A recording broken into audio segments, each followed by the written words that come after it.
असलामुअलैकुम जी, क्या हाल है दोस्तों ने। उम्मीद करदा सारे खैरियत दे नाल होणगे। अज जनाब बनाया मुड़िया ने प्रोग्राम ते कर रहे ने पार्टी कहीं दी कर रहे ने, वेख लो जनाब तुहाडे सामने है। जनाब एक तंगारी दे विच असां पा लईआं शकरकंदियां, मुड़े लैके आए ने उन्होंने जनाब शकरकंदी खानी है।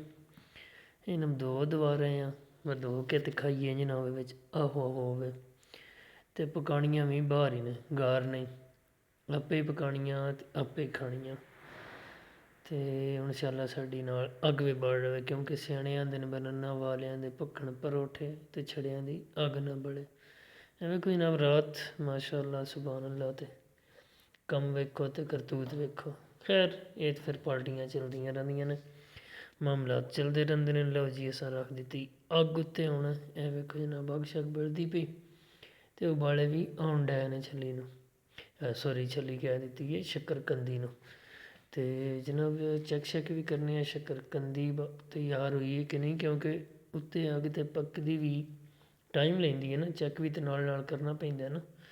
वह तैयार हुई है कि नहीं। लो जी शकरकंदी तैयार हो गई तो ला के जनाब असां लैंदी अंदर।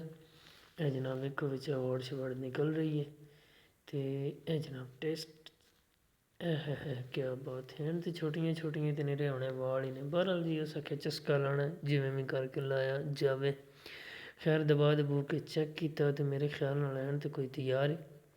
चलो हुण खानियां तो है नहीं जिमें दे भी मामलात ने।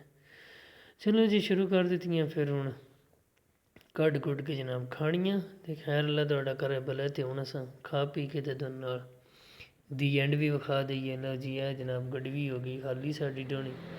तो जनाब छिलकियां दे वेखो थल्ले जनाब जो सूरत हाल होई पई है खैर नाल। तो यह जनाब पसंद आया सी चूरन, ये भी चैक करो काका चूरन जिंदे नाल जनाब जातका ने शकरकंदियां खादियां ने। क्या बात है, स्वाद लेंदे ने पूरा पूरा। खैर अल्लाह तुहाडा करे भला। तो हुण मेरे दिले दे इजाजत सन, शकरकंदियां असां खा लईआं। फिर मिलांगे नवीं वीडियो दे नाल। हुण दिओ इजाजत। वीडियो चंगी लगी तो लाइक शेयर ते कमेंट कर छड़िया जे। ते अल्लाह हाफिज़ ते अल्लाह निगेबान।